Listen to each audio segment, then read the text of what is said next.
Hello,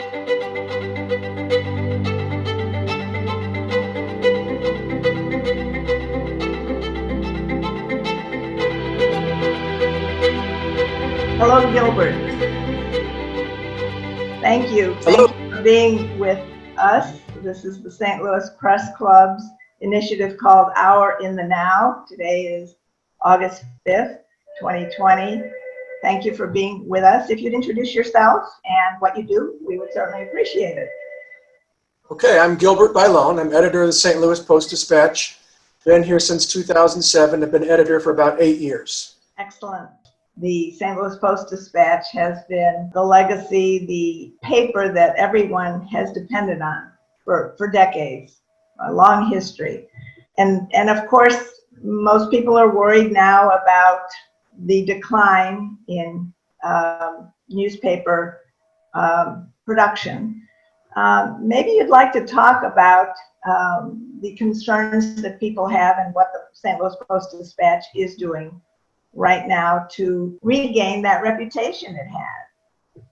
Well, I think also people need to keep in mind that while the print circulation has come down over the years, as it has in every metro market, our online audience, our website, stltoday.com, is growing, and we're growing digital subscribers. So the audience is changing, and with technology, that's true of every market. So we're reaching people we weren't reaching 10 years ago because they're reading us outside the market. That's a significant, when you take some of the big stories that we've covered, like today, this is the day after the election, the Cori Bush story is emanating throughout the country. What happened in that race, we're here, we're the hometown paper, we're covering that. So we don't see things have evolved. We won't get into all the finances and how the marketplace has changed, but how print has been challenged across the board. But that doesn't mean the journalism is not as relevant as it's ever been, because we have a different platform that's 24 hours a day. You take something like the pandemic, where we can put up graphics, we can put up information that people can glean their own information. It's not just the stories, it's a lot of the other attributes we have to pass along information to the community. So we feel ourselves that we're very relevant. Right now, people want good, credible information, and that's in our wheelhouse, so we think we're doing that. Yeah. COVID-19 has wrought havoc, certainly, on all institutions. Can you go back to when it operating from home? Talk about those days when you had to make some decisions. Before we were working from home, well, it was more, we'd get in meetings and collegially talk to each other. Now we're doing that, we're just doing it from a distance for the most part. I'm here almost every day in my office. We have a handful of people, but almost everything done is either through Zoom calls or through Slack channels, emails, personal direct calls. So the decision-making is a little bit more diffuse, but it's been remarkably effective. We had an election last night where we had virtually everybody working from home, and it worked pretty well. It was different. It takes a little bit more time to communicate. Ordinarily, we order in pizza and people kind of shout at each other. But we were able to do that through texting and Slack and other means, and we were able to do it. So that has been a big difference for how we communicate has changed. The whole world's changed, but we're still able to do our jobs pretty well and less encumbered than I thought we might be. Mm-hmm. The emerging technologies certainly have become prominent during this pandemic. You mentioned Slack, Zoom, of course, other platforms. Anything else that you might share with us that we're not familiar with, for instance, in terms of emerging technologies that you might be using in the future? Those are the primary things we do. We have email blasts and other things we do that are Slack has been a really big, we had Slack before, and a lot of the people who were on it were primarily the digital people who with the digital focus. Well, now everybody's on it because we have an election night Slack, we have a pandemic Slack, we have breaking news Slacks, and that's been a very big tool. That's really grown a lot. Zoom has been effective, and we sometimes wonder, do we need to meet in person again? Because we get as much done. We are able to share documents. We can put a budget up. We can put pictures up. We can put a page up, just like we could if we were all sitting next to each other. So we're finding that that's a good way to communicate, and I think those are the big ways. But a lot of it's just good old-fashioned get on the phone and talk to each other. I mean, that's a communication we'd have ordinarily over lunch or standing in the hallway. we get on the phone and we discuss. We were just having an election debrief. We did it on the phone this time, but there's a lot of communication. It's just in a very different format. Certainly in any way altered storytelling. Yeah, I don't know if it's altered it. I think we put a bigger focus on things like video, shooting pictures, getting them in quickly. That was not new, but we also have to have the communication because we're across platforms here. We're trying to get it up as quickly as we can, whether it's the Cardinals not playing, those things go online, but we also have a print factor, which is how do we get those things to the team that works at night. So we're working across platforms. It's not really different, but I think we just have to be more intentional about what we're doing, less presumption. We're able to do page proofing, for example. That's basically looking at the page and copy editing and make sure they're not errors. We can do that on our computers. We can do it on our phone. And so not that we couldn't do it before, but we didn't need to. Now that we're able to do it, we're a little bit more nimble. We can have people who are doing things at weird hours that they didn't used to do from home. So tell me, I guess there's a copy desk, an editing desk, copy editing desk in Indiana, is that correct? Well, the way it's set up is that's basically a design desk. What they do is they put together pages. The editing is done here. We decide what goes where, what headlines go where, any type of, we make the journalistic decision of what we want where, but the pages are actually put together there and then we proof them here and look at them. But we have people here who are, and we call them our production team. They do a lot of the design. Our front page today was designed by somebody here, but the actual pages are produced through Munster, Indiana, which is our design center, but we're in control of the content. So in the middle of the pandemic, suddenly we have the death of George Floyd. So, and of course, we go back to the coverage of Ferguson, which is, here in our metro area. And so you're dealing with protests again. How was this, but in the context of COVID, how did you continue to do the reporting and handle that? Well, in the field, we're doing things similarly, but we're taking a lot more precautions. We took precautions before because it was more of a safety issue of, are people going to get injured? Are they going to get tear gas? Those kinds of things, which is still a concern. It could be. Not so much lately because things have been very peaceful outside of a couple of nights.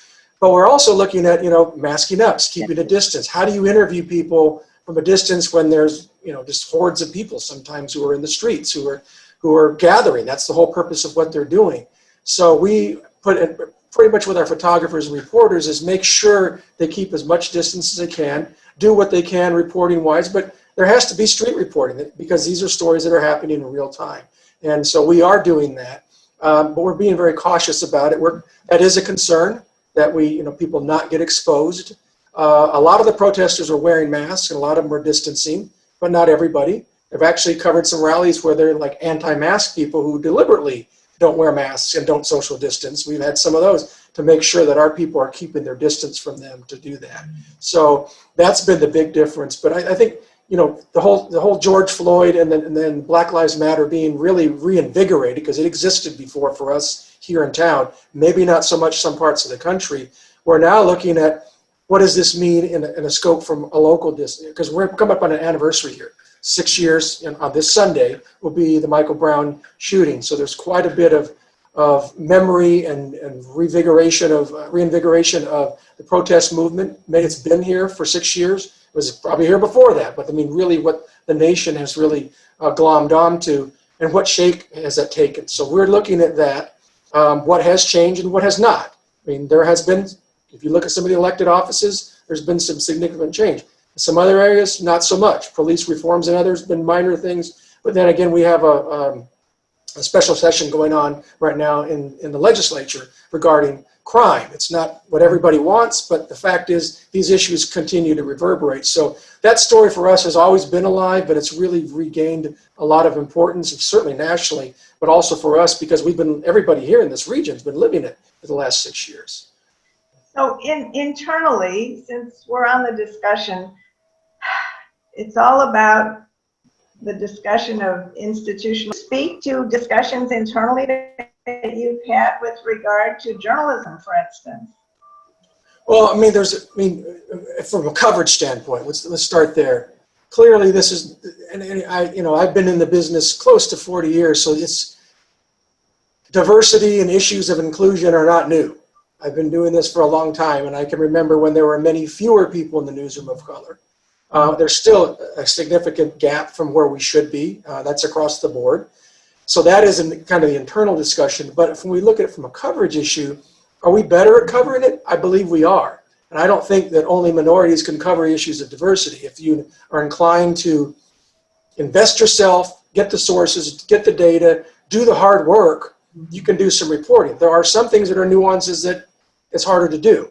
But I think you put an effort behind it, and we've certainly put an effort behind this with many things. Some of them are directly related to race, or it could be things that, if even you look at the pandemic, it's disproportionately affecting African Americans and Hispanics. We know that. So there's a racial component to that, but the story is much bigger than that. So how do we integrate that? Why is that happening? What's being served?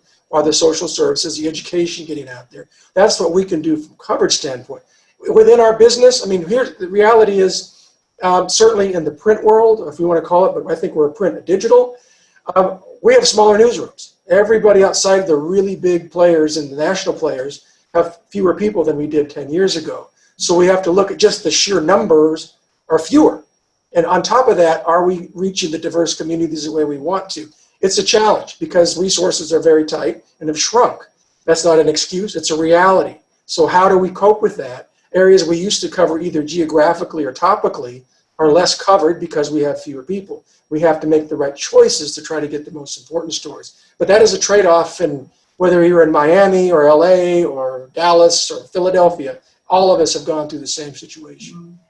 So I don't know if you participate in the daily meetings. I know sometimes some editors, hands off, they let their editors, other editors handle those things. Do you participate?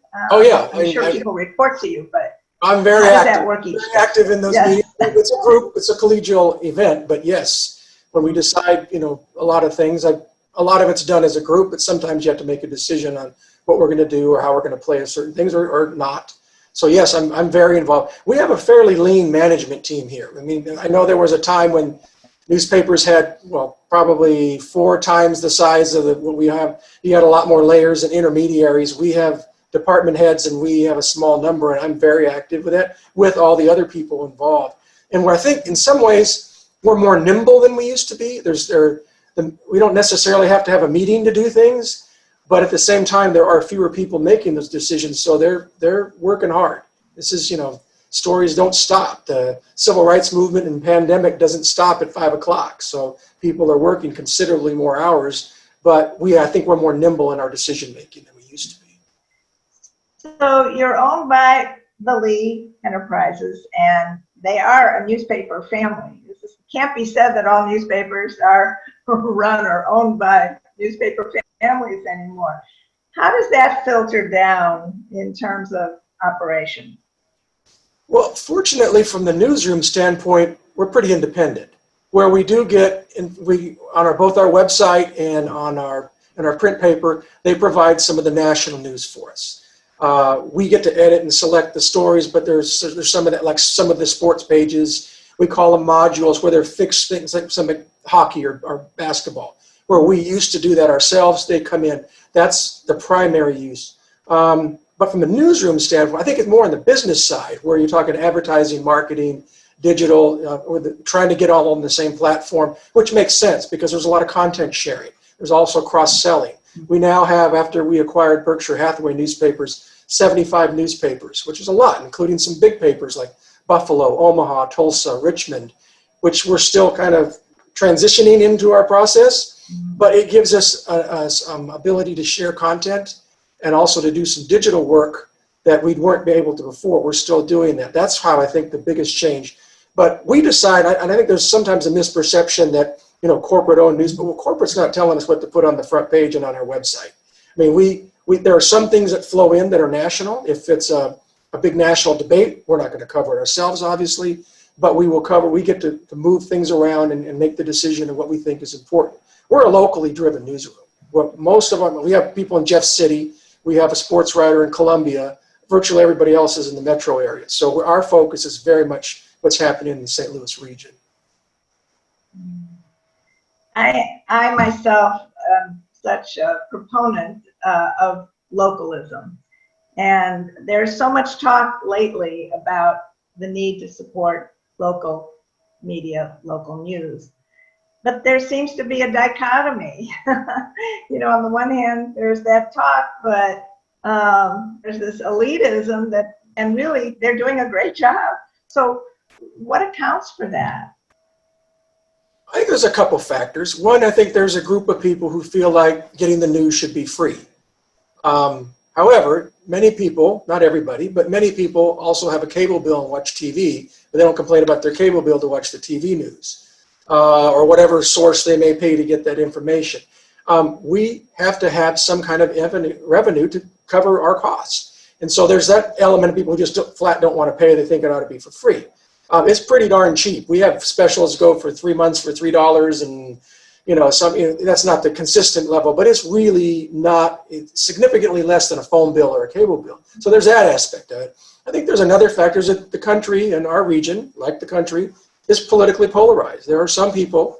I mean, when you have the President of the United States calling us the enemy of the public, and something that's a disservice and fake news. There are people who believe that. And I think rather than read and make their own decisions and really study what we're doing, they're counting us out. So that is a factor. I don't think that's entirely new, but it's certainly ramped up in the last few years. I don't think it's beneficial. I think that people need lots of news sources, not just the Post-Dispatch. We have a whole plethora in town, fortunately, across many platforms, from online to radio to TV to weeklies and all kinds. We have a very robust media here. And I say, use them all. But I do think what we're trying to do is cover the bigger issues, because we're in the county council, we're in the city council, we're covering, we did intense election coverage last night. There's a lot of things that we're doing that we're trying, as in addition to investigative reports and other things that we feel are serving the local community. And if people would understand that it's not from a biased position that we're trying to, but there's right now, because you can only imagine what social media and the phone calls are like. There's a lot of motivation assigned to things, and we really aren't that devious. We're trying to do our best jobs, and we may make errors. We may have some gaps. We're not saying we're perfect, but I think there's a perception of some people that we're somehow aligned with some political view one way or the other, and we're really not that way. We have an opinion page, but that's a very small part of what we do. It's important. It's just not a big part of what we have. So. And it's separate. It's separate, and I think commentary. I used to be an editorial page editor. I think it's a very important part of what we do, but the bulk of our newsroom is doing news gathering. Well, when we sit here and have conversations like this, it's refreshing because we can explain differences. You use Twitter quite a bit. You're on there a lot. Yes. Well, I think Twitter, we have different social media platforms, clearly. Mm-hmm. Twitter and Facebook, while we use both of them extensively to promote content, that's the primary issue for what most of us are doing, is trying to get our coverage out there, especially in real time if there's breaking news, because so many people are on their phone, they're at the grocery store, they're at the ballpark, wherever they're doing, and we want people to get used to getting their news that way. We have to be in that world. Twitter is to me, more of headlines and immediate. Facebook tends to be more of a personal. People tend to read longer stories, or a story 3 or 4 days later. They might not necessarily be looking for breaking news on Facebook. We're very active with both. Another one that we use, and I don't use as much, but some other, is Instagram, which it's not necessarily our old traditional 50-year subscribers who used to print probably aren't on Instagram, but there are a lot of other people who are. It was Snapchat for a time. Different papers have did different. We have an Instagram intern this summer who's been very active, putting out coverage or putting up a video we might have. We have a Corey Bush video on our website that can go on Instagram. Things like that we're doing to reach different people. So I see it as a way to outreach. Now, Twitter in particular can be kind of a minefield, because there's a lot of trolls and bots and nastiness on Twitter. That's just because that's the way Twitter is.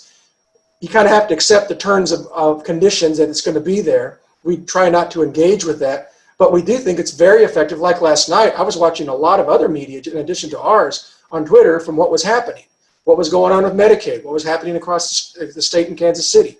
So it's a very useful tool, but it also has its detrimental aspects, but I don't know what we can do about that other than we kind of steer clear of the trolls and the bots that kind of create havoc on Twitter. Let's talk a little bit about the business model. You have a business model that is also open to different types of funding, yes? Partnerships, collaborations. Can you talk about that?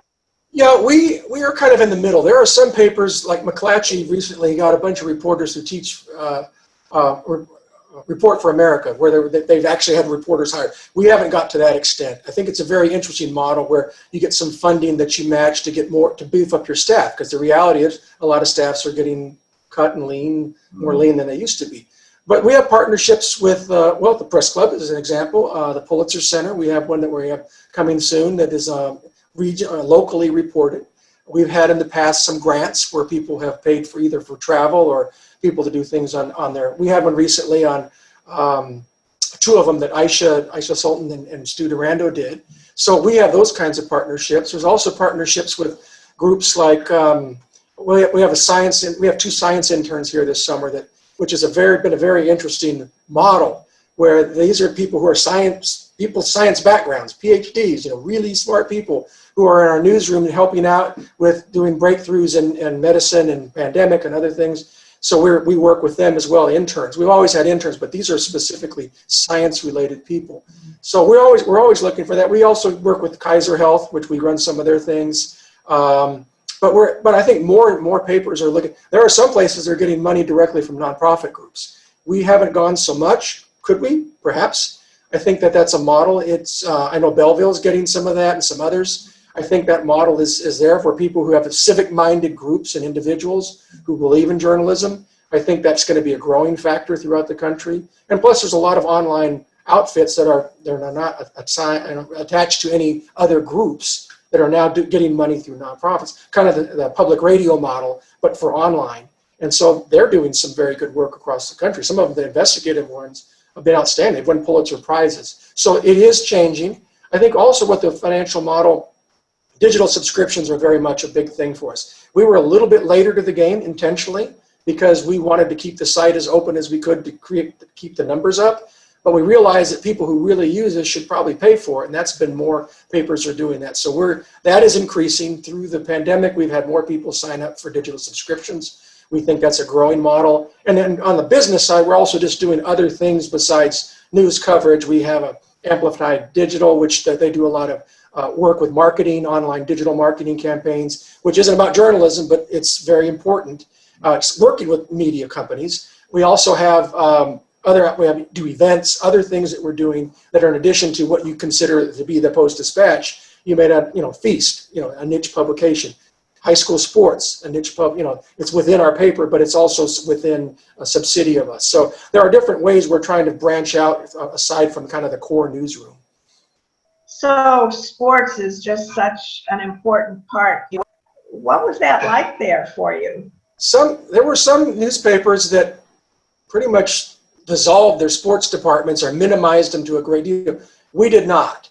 What we did, and I'm glad we did, because there were many things to write. Some of them were creative, really true sports oriented about, best teams and reflection of how these people were working out. But a lot of them had more at the societal impact on what people were doing. A lot of columnizing, some really good and it kept people interested. We know there's an appetite because we've been 5 or 6 months in, almost 6 months into the COVID, that people are burned out. They want some other things. They want the fact that sports are back now. We kept people very active. They did do some non-sports reporting. For the most part, we kept them very active. It's almost similar with our features department, where all the restaurants are closed, there's lots of restaurant news.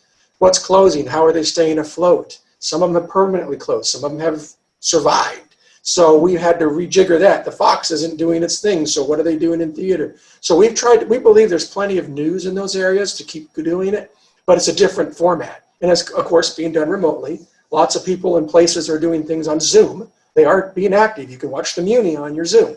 So we write about that. And it's been a challenge for us, but I think there's an appetite for things that aren't just hard news that people really want, whether they're cloistered at home or they're just kind of tired of the pandemic and want to do something fun for a change. Yeah. And readers, audience, they're vocal, aren't they? Oh yeah, oh yeah. Yeah. And I think the fact that people are at home, I think they've been probably immersed more in news, period, and certainly our news, probably reading us a little bit better and listening a little bit more than they used to, because they're just consuming more at their computers or on their phones or wherever they're doing it. So I think that's one reason the audience is increasing, is there's an appetite for that. We hope we could just sustain that, because we think what we're doing is local. You can watch the cable networks, you can read the New York Times and the Wall Street Journal and Washington Post. I encourage you to do that, but they're not going to tell you much about St. Louis, and that's where our role is. No, so important, so important. So what I'm gathering here is lots of silver linings despite this awful once in 100-year event called COVID. It's been awful, but what are you looking toward now? I mean, you're looking toward the election, I'm sure. Oh yeah, the election's big. I think on the immediate future right now is particularly schools and universities. What's going to happen? This is August. We have back to school, no tax days. Everybody's getting ready to get to school and getting their lunch pails ready. We're not necessarily doing that. That is a moving target. We don't have any better insight than anybody else. We know this, but we know that's a really fun. And when we write stories about schools, there's huge reader interest. You know, when people decide to go online or hybrid, or we know that Bernhard is our education reporter, and every time she writes something, it blows up because people want to know that. Aisha did a really good column on what parents are going to do. Are they going to send their kids back to school? That's an immediate horizon. I think the election is certainly there. Yeah. What's going to happen with sports? Are we going to have SEC football? Will we have live theater, arts, concerts back when people aren't necessarily in parking lots? These are big questions we don't know, but we know that we'll be upfront of whatever's happening here. So all those things are big factors.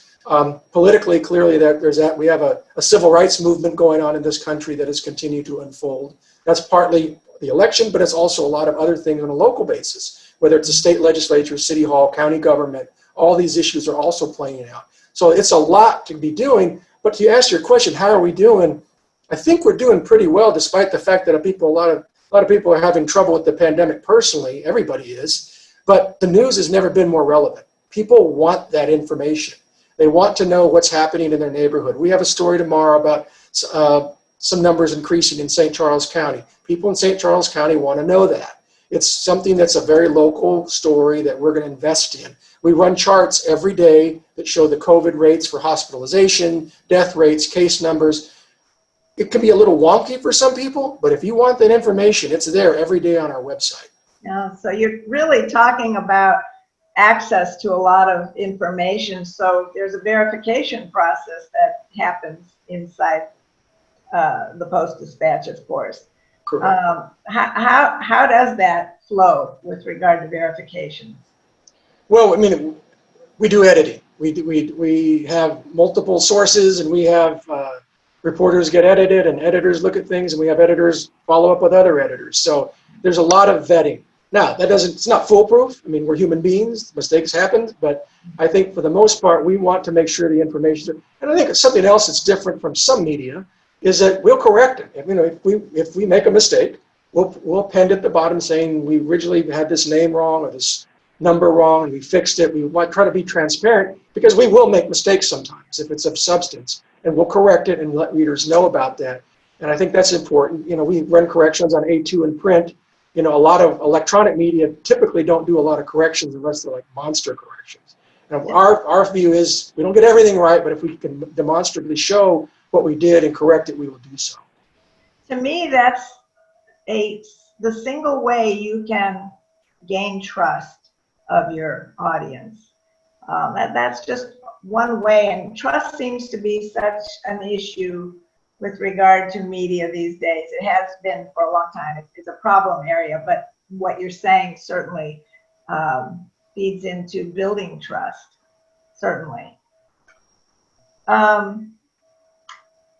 I guess we can look forward to more running stories. As you were pointing out earlier, there's so much there with regard to local news, and I think one of the positive aspects of a good newspaper is to be able to have good running stories. And it sounds as if you're going to be providing that. So.